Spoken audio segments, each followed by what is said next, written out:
Hey now, welcome to the City Off Campus podcast with your two favorite hosts, Sammy Summerfeld and Jack McFarland. It is Penn State week. We're recording this on Friday. It is coming out today, the day before the game. And first, Jack, I just want to say I have confirmation on Twitter the Eagle has landed. My guy, Bobby Stoops, is back in Iowa City. Bobby is back. We got Reggie Bush on the scene. We got all the boys back. Matt Leinart, we got everybody. So I'm so ready, dude. Fox Sports is coming to the Pentecost tomorrow.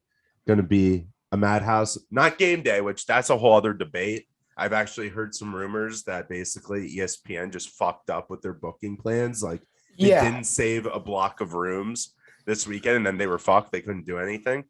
But the thing that we got Bobby though. We got Bobby. We'll get into it, but the thing that people are really upset about with game day not coming is I understand everybody wants game day to come, but people don't realize game day.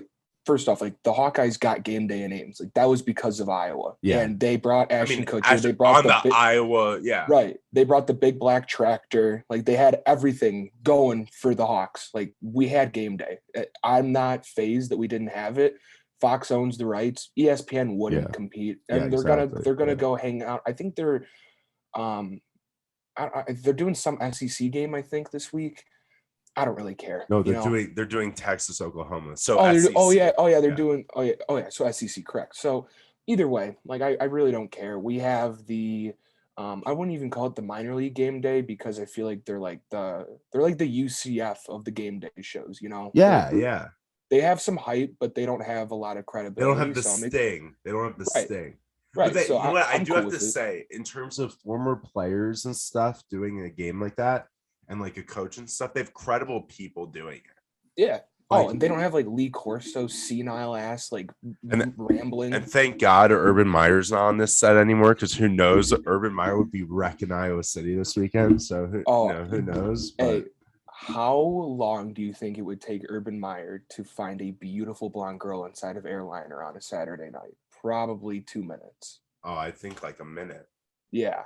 And then he would come back. Kyle lives at Airliner.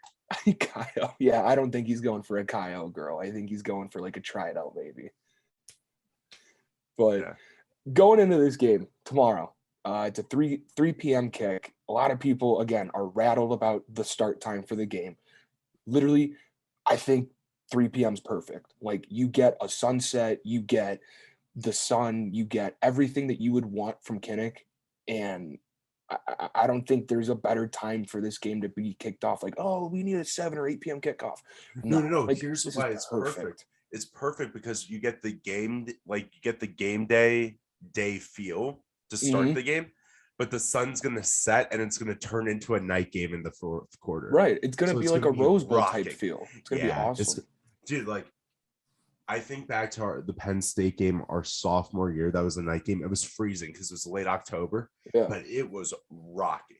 It was rocking at night, and it's just when Penn State comes out and those it's perfect. It's absolutely perfect. And I think too, for us to have that home field advantage, a day game at Kinnick, for Colorado State it's an advantage, or for Kent State it's an advantage. But we need those night games for it to be an advantage against the Penn State. And your background's a perfect that's the exact scene. I'm already mentally in Kinnick. That's the exact scene, and the little sunset over the stadium stripes. That is what it's going to look like tomorrow. So I am. Colin Cowherd says the best atmosphere in all college football. And for Colin Cowherd, it takes a lot of balls for him to go on a limb and say that about Iowa, because he always says we're the fake ID of college football. Yeah, so he's a hater of Iowa. Yeah. He hates Baker Mayfield. Literally, Baker Mayfield could throw a perfect game, have the perfect passer rating, and he'd still say, "Oh, he's not great. He's more of a backwards hat guy." That's what Colin would say about him after throwing 4 touchdowns. Yeah. But anyway, I am so unbelievably excited for this. And one of our former guests we had on a while ago, last year, Chuck Long, we talked with him about the biggest game he was ever in, and it was number 1 Iowa against number 2 Michigan here.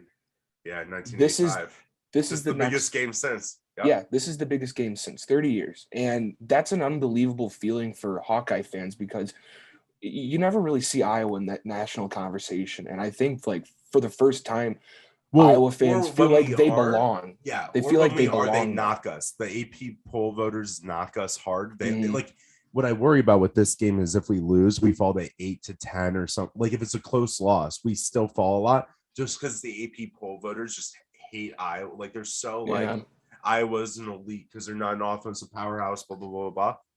But the thing is, though, like if you look at like 2015, you look at some of these games, like we were always so close and we fell short. And this is the first time where Kirk is doing everything how Kirk does it. It's going, Kirk is coaching Kirk's way. He's not changing how he coaches because college football changes. And you look at this defense, dude. And one thing I love about it is we don't have that one star. Like we have some great players, but we don't have that AJ Epinesa that gets all the talk, Josie Jewell. Like we don't have that one name, and everybody just has to play together. Everybody has to do their job. They have to do the Patriots way. Just do your job. And I was watching some game film the other day, and Joel Klatt was actually breaking it down a bit and talking about that defense and the quarter system and that zone defense, and just how like Noah Shannon puts pressure on the quarterback, which then Campbell drops back and just reads the eyes of the quarterback and he tips the ball and then Herner picks it off. And just how all three of those guys have to work together and do their job to get that turnover and force that turnover. And it's just unreal. Just how we play together. I love the way we play as a team. And like one thing I was saying to my friends is Iowa is the only team. I treat our team as if we're a military. Like we are a form of military. And the reason I say that is everything has to go a certain way. Like if you look at how we huddle up, everybody huddles up in their spot every snap. Charlie Jones always goes in front of the right tackle. Like Nico Regani's on the left side. Like everybody is in their spot in the huddle. It's not just circled like everybody just runs into a thing. Or like when we leave the tunnel, when we run out the tunnel, and when we go back in at halftime, everybody locks arms, everybody goes in together compared to other teams where they're just running scattered, just everything's uniform, everything's calculated. And I think that helps. Like nobody feels they're above the other guy, on this team. And I just think in one person said in an article I read, in the landscape of college football, it was Kirk Herbstreit. Kirk Herbstreit said, in this day and age with social media, and it's all about me, not we, and players are more concerned about the playing time or whatever, this Iowa team just loves to play football. Like all of them just love it. Like if you don't love football, you're not going to succeed at Iowa. And it's not about the followers. It's not about building their brands. It's not about NIL. It's about doing your job on the field, and all that comes with it later, Yeah, it's about winning. It's just about winning. That's all it's about. And I think something that a lot of people have been saying for the last couple of weeks about this Iowa defense is they're so lucky and they get bailed out and this and that. And one thing, like it's a cliche to say, but luck is opportunity and preparation meeting, and they have the opportunity to make plays. And Phil Parker has everybody prepared to be in the right place at the right time all the time. It won't end. Like this defense is just a well-oiled machine that does not mess up. They wait for others to make mistakes. That's all they do. And the thing is, when teams prep against us, I think they undervalue. I was always going to be in that zone defense. They're always like they see like we give our game plan away. Basically, we're running the same defensive scheme every snap of the game. We don't change it up. But the problem is, for teams that play us, is we let them make those big plays early on. Like we give up some of those big yardage plays because we know they can't do that every snap of the game. So we let those, 15, 30-yard passes go. And then what happens is, though, they keep trying to run those plays because they think they're working. And we just figure it out. We stop them. Like we just stop them over time. And then as we stop those big yardage plays, as the game goes out, they turn the ball over because they make those mistakes. They slip up, because then they start forcing throws and all that.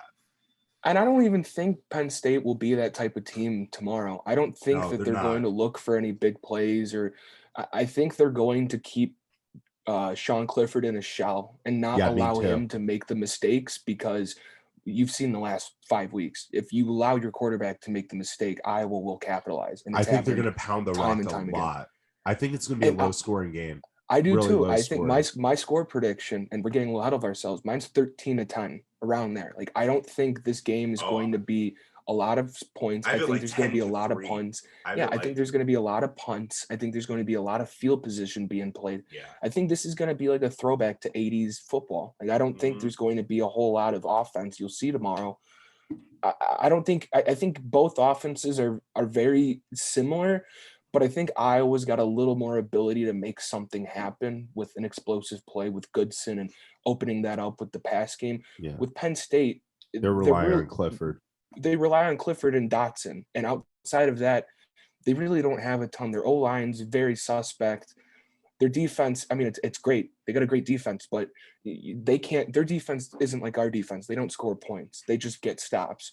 So Penn State's offense is going to have to come out and really try and get points on the board, and that's not a good strategy against Iowa. Like, you're going to mess up. I think my confidence level going into this game compared to the Maryland game, it's a lot higher, because I think going into that Maryland game, not a lot of Hawkeyes knew like what we're going to see when we walked into that game. I thought that was a trap game. Everyone did. And at first, the first quarter, there wasn't a whole lot of momentum for Iowa. They opened up their first 2 or 3 drives with pass plays on the first down. And I was like, well, that's good.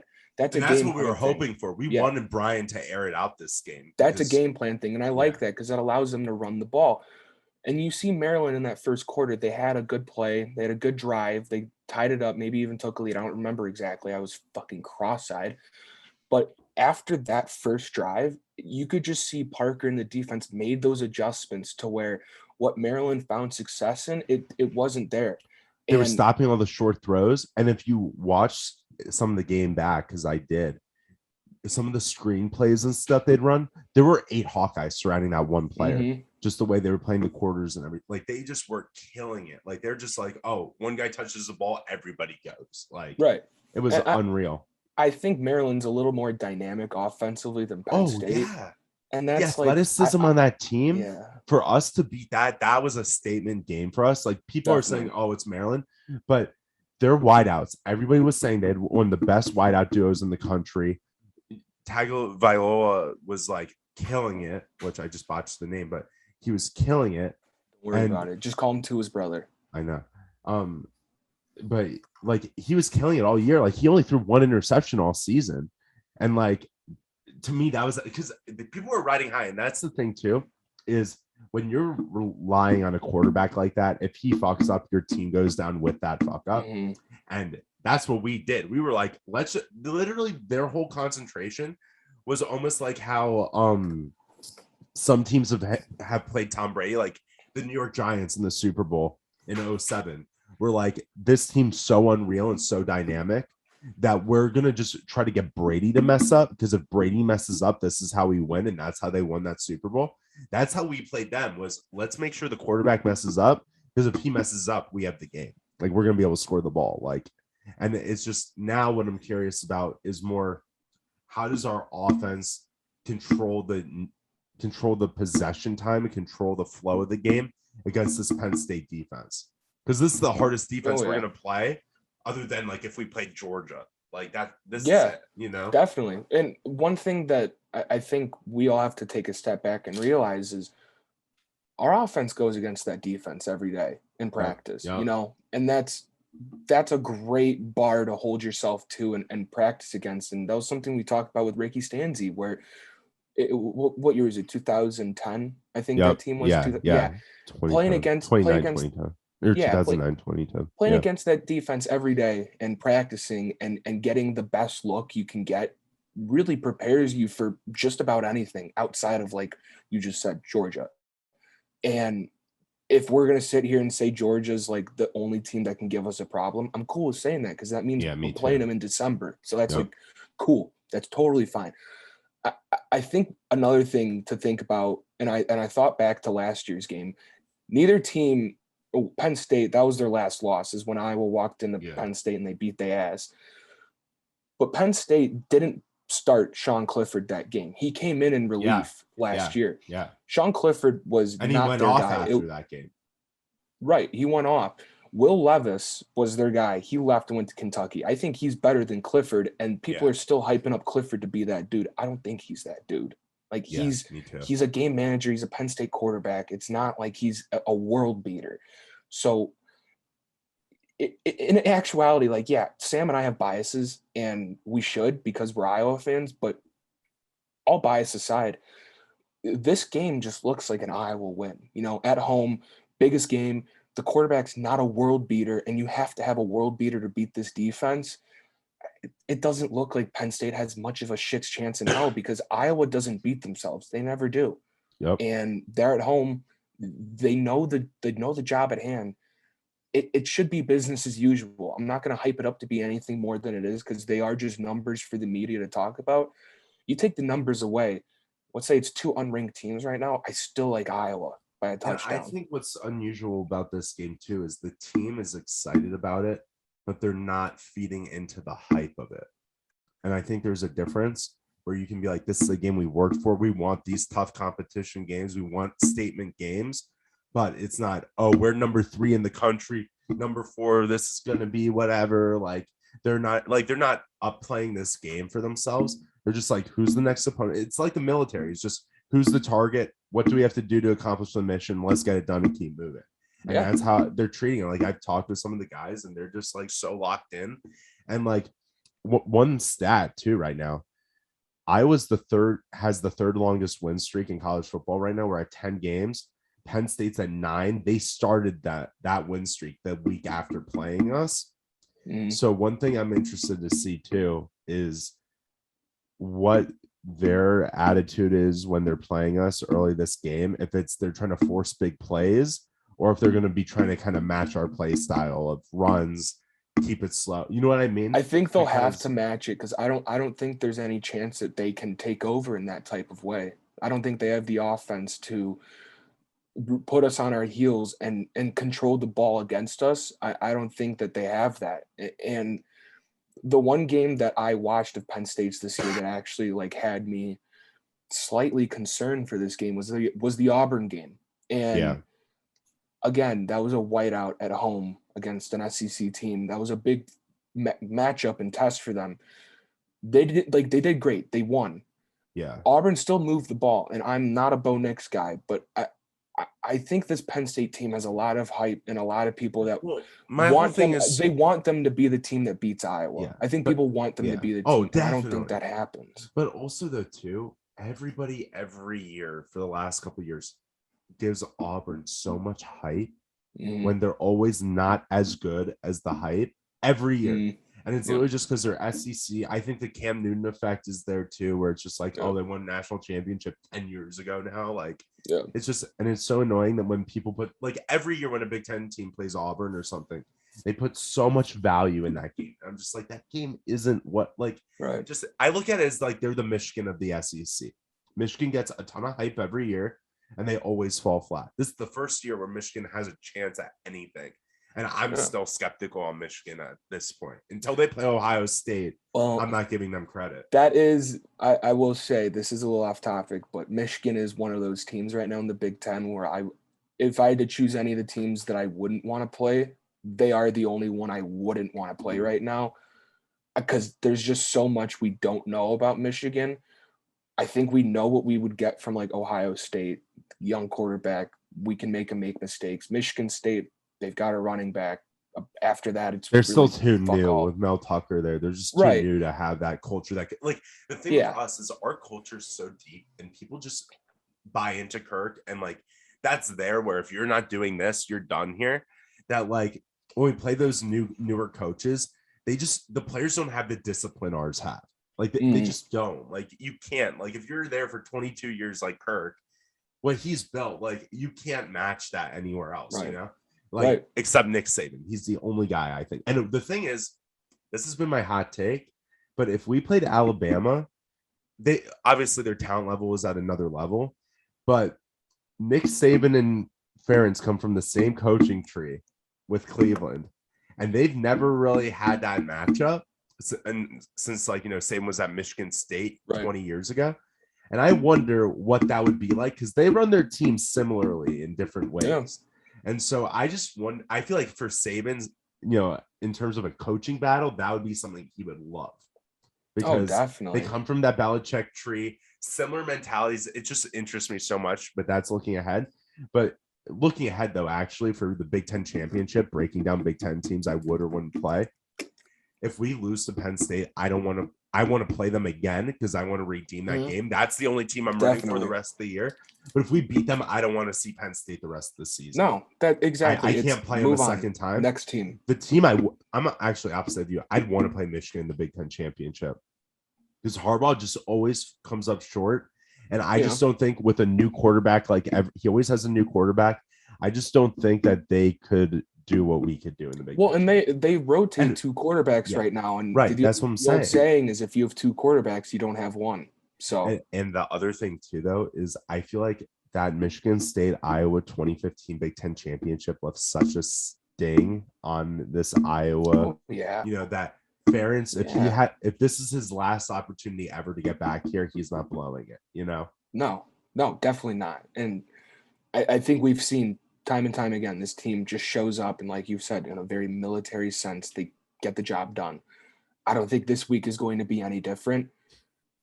My score prediction, I already said was 13-10. You said what, like 10-3? 10-3. Yeah, like it's going to be one of those, and I'm so damn excited. Like I wish today wasn't Friday. Me too. It's just such an ass day.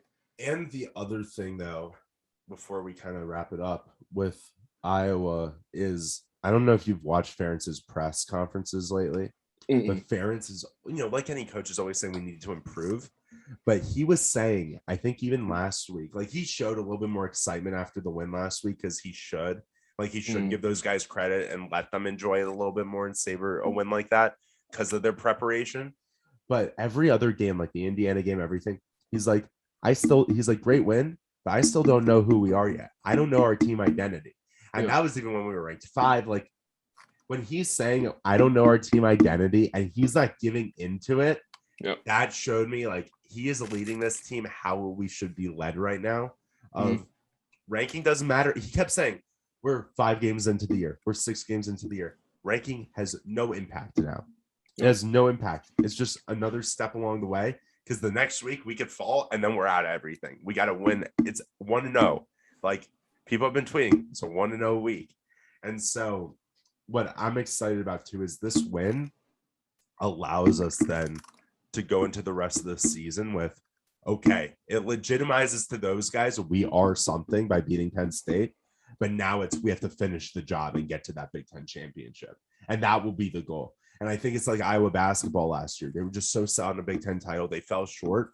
But I think part of it too was, and not to knock Iowa basketball, but they gave into the hype a little bit, as the definitely. I mean, and I think it was hard not to for them, man. Yeah. I mean, it was, they're not used to it in that culture. But with this team, we've been there before and it hasn't happened. They're not letting it, right. They're not giving in. And I love that. I love that we play with a chip on our shoulder and we treat it like we're an underdog every game. And I love it. I love it. And they come in though. Like if you watch Riley Moss or any of those guys, while they talk, they're like, we love the preparation. They're, like Riley Moss literally says, we did great stuff, but we need to improve on some stuff. Like we're not there yet. And that's what we need in the leaders on this team, Oh yeah. Yeah. One little correction on the win streak. Iowa's going for their 12th win in a row right now. Yeah, they're going. I thought I saw a tweet that said 10. So they're at 11 right now. Penn State is going for either number 9 or number 10 right now. Okay. So that's where like both teams are the hottest teams in college football right now, outside of any SEC team that gets that attention. No, we won 6 in a row and we won 4. We're going. We're going now. On, You're right. Yeah, You're right. We're going You're on right. 12. So I don't think there's any bigger game that we'll ever see in our young lifetimes right now than this one. And I think it's really cool for us to like be able to sit here and say, this is the biggest game we will ever feel right now, but it doesn't feel like that, because we just, we believe in their preparation and taking this one game at a time. The hype's not too much. And it's kind of weird to say this, but it almost felt like there is a little more hype for that Iowa State game in week 2 than this one in terms of like excitement and like all that People energy. are pumped. Like I think tonight and tomorrow morning it will hit like this is Definitely. it. And like I think the media and the university itself has been hyping it up more than the fans have. And I think it's easily compared to state. And I think part of it too is people just don't want to get the hype going too early and like I think there's this little bit like, you know, walk the fine line of we don't want to talk, you know, because also too, it's not like we're 3 and they're 10. Like this is 3 and 4. Like everybody knows this is a losable game too for us. It's not going to be easy. And I think that helps this team with pressure of we're not expected to win it. If we win it, it's smooth sailing from here. But if we lose it, it's a good fought loss. Right. And it's Iowa in their last 8 against Penn State, I think we're 1-7. That game last year was the first win in a while. So they got on the right foot of this rivalry that isn't even a rivalry, you know. Yeah. And that is something I actually wish they would do. I wish they would introduce a trophy. Because I like this game. Because we play Penn State like every year now. Yeah. Like, we've played them every year. It's a legit rivalry. Here, you know? I don't think either side likes each other at all. No. Like I wouldn't root for Penn State. I don't think Penn State would root for us like in the postseason. No, and Frank, the thing I wish was going on now, which I think would have helped us, is if there was continued buzz right now about Franklin and USC. I really wish more people were talking about Franklin possibly leaving for USC. And man, you know, because he hasn't denied it. He's such a goofball. Hasn't denied it yet. He's such a goofball. I hate James Franklin so much. I think he is the biggest goofball used car salesman looking ass guy. Yeah. I can't stand his goofy ass demeanor. I just can't. And I don't know how the players like buy into that shit, especially at a school like Penn State with such a rich culture. Like, because he is a guy that I would expect. I will say he is a smart guy. Okay, cool. He's a fucking weirdo. I don't like him at all. Well, dude, he lived apart from his family during last year. Remember that? During COVID. He just didn't even live with them? He didn't live with them because he had a coach and they lived somewhere else, I think. That's not my coach. Yeah, I know. Parents would never stay away from the family. Never. Dude. That's disgusting. Yeah. But, dude, we got the score predictions. I'm so hyped. Like, this is going to be the most memorable weekend, I think, of being football here at college. And, like, the one thing I want to end on, for me at least, is one reason I chose Iowa in terms of the sports factor was I always knew we could contend. You never know if it's going to be top 5, bottom of the top 25, or maybe right outside the top 25, but we're always in it. And to think about our last 4 years, our freshman year, we were bottom of the top 25. Sophomore year, middle of the pack, we were around 15, somewhere in that range, 15 to 18. Last year, we were ranked, middle of the pack. Last year was a roller coaster. But we went on a run.